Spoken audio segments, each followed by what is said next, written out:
Well, it happened. The United States and Iran signed a memorandum of understanding at the Palace of Versailles to end over 100 days of war. Great stuff. The Strait of Hormuz will reopen, the bombs will stop, and the bill has arrived. And much like that one friend who orders shots for the whole bar and then suddenly realizes they left their wallet in their other pants, the United States agreed to a $300 billion reconstruction fund for the country it just finished bombing.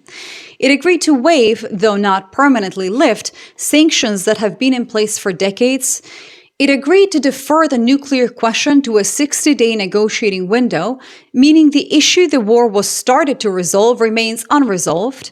Iran's deputy foreign minister called it a victory. American households paid $41 billion in extra fuel costs over the duration of the conflict. 50 million barrels were drained from the Strategic Petroleum Reserve. Treasury yields hit 18-year highs. Consumer confidence hit an all-time low. And on the same day the deal was signed, the same day, China added 26 international banks, including Standard Chartered, to its cross-border digital Yuan payment network. Talk about immaculate vibes and even better timing, right? While America was signing paperwork with Iran, China was essentially running around the financial playground collecting everyone's lunch money. The war is over, the dollar damage is permanent, and the question this video answers is not who won the war, it is who won the aftermath. Iran got paid, China got a payment system, Europe got sovereignty, America got the bill. My name is Elle, I have a PhD in computer science, and I use data analysis to spot patterns in geopolitics and economics, which basically means I'm incredibly fun at dinner parties, provided you want to talk about the collapse of fiat currency over appetizers. And the pattern across these three outcomes, Iran's reconstruction windfall, China's financial infrastructure expansion, and Europe's sovereign build-out, is that every one of them was accelerated by the exact same event. The Iran war did not just cost the United States money, it cost the United States structural advantages that took decades to build and that cannot be rebuilt by signing a piece of paper in France. Let's start with the dollar. The petrodollar system, which is the arrangement since the 1970s, where global oil trade is denominated in US dollars, creating permanent structural demand for the currency, has been under pressure for years now. The Iran war accelerated that pressure into a sprint. When the Strait of Hormuz closed back in March, 20% of the world's daily oil supply was disrupted significantly. Countries that depended on Gulf oil discovered overnight that their energy security was hostage to an American foreign policy decision they had no say in. They needed alternatives. Well, China provided one. Project mBridge, which is the cross-border central bank digital currency platform operated by the central banks of China, Hong Kong, Thailand, the UAE, and Saudi Arabia, has now processed over $55 billion in transactions, a 2,500-fold increase since 2022. China's CIPS payment system hit 1.2 trillion yuan in a single day in April. The digital yuan has processed over 3.4 billion transactions worth $2.4 trillion, an increase of over 800% since 2023. And on June 17th, China added 26 banks to the network, including Standard Chartered, one of the most internationally connected banking institutions on the planet. Every one of those developments was already in motion before the war, and the war made them very urgent. If you've been following this channel's coverage of de-dollarization, this is the chapter where the trend becomes infrastructure. But the dollar story is 1/3 of the aftermath. The European story is equally significant and has received far less attention in the financial press, I think, because it is not denominated in a single dramatic number like $300 billion. It is denominated in dozens of institutional decisions that collectively add up to the most comprehensive sovereignty build-out in the continent's modern history, and the war was the catalyst for nearly all of them.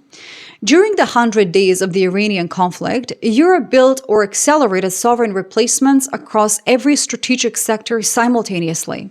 For defense, European procurement shifted overwhelmingly to European suppliers.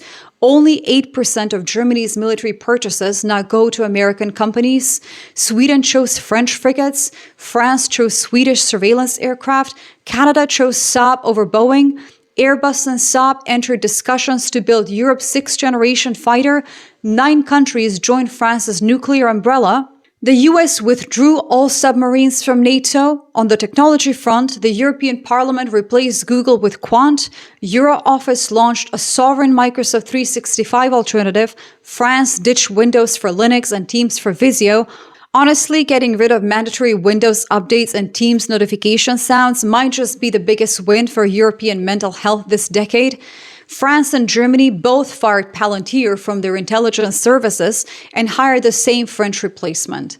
The Netherlands blocked a US takeover of its digital identity system. The EU blocked Starlink from expanding into European spectrum.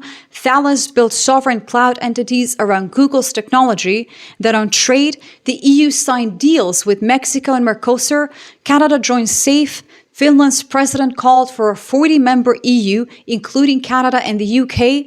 Then if we're talking about payments, Wero expanded to 48 million users across 13 countries. On the energy front, wind investment returns €7 for every one invested. Canada signed LNG and hydrogen corridor agreements with Germany. Every single one of these decisions that I was just mentioning was made during or immediately after the Iran war, and every single one of them reduces Europe's dependence on the United States. If you're trying to understand how to see through the noise of daily headlines and spot structural realignments before they become consensus, my book, Awake, the Practice of Critical Thinking in an Age of Soft Lies, is available as an ebook and audiobook. Subscribers get 10% off, and you can grab the first chapter for free in the description links below. Consider it your survival guide for an era where the news makes less sense than a crypto white paper. But let's for a second talk about European finance as well. The European Central Bank's rate hike this week, the first since 2023, is part of the same picture. Lagarde raised rates to 2.25% because inflation driven by the Iran war's oil shock had reached 3.2% in the Eurozone. She described the decision as robust across all scenarios. Europe is not waiting for Washington to stabilize global energy markets. It is managing its own monetary policy around the damage Washington caused and building the infrastructure to ensure it never has to absorb that kind of imported shock again. The ECB hiked rates to fight inflation caused by an American war. The war just ended, but the inflation has not. The structural damage to the dollar system is now measurable across every metric this channel has been tracking. U.S. Treasury holdings by foreign governments are at their lowest levels in years. China at an 18-year low. Japan dumping at the fastest pace since 2022. Total foreign holdings down 240 billion in a single month. The 30-year bond auction this week cleared at a higher yield than expected.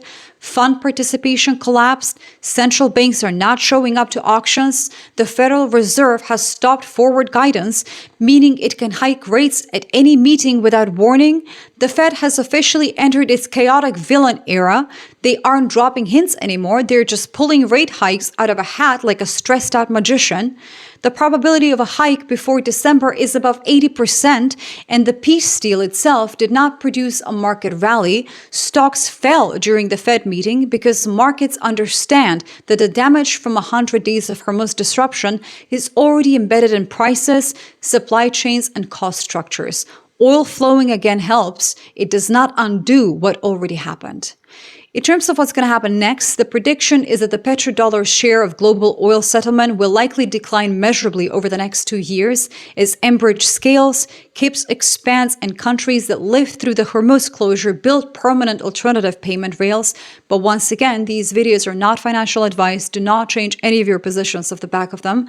Europe's sovereign infrastructure built out across defense, technology, energy, payments, cloud, AI, and trade will likely continue to accelerate regardless of whether the Iran war resumes or not, because the institutional decisions are already made and the contracts are already signed. The dollar will likely remain the world's primary reserve currency for some years, but the margin of dominance will continue to narrow with every central bank that joins mBridge, every European institution that ditches an American platform, and every treasury auction where the buyers demand higher yields just to show up.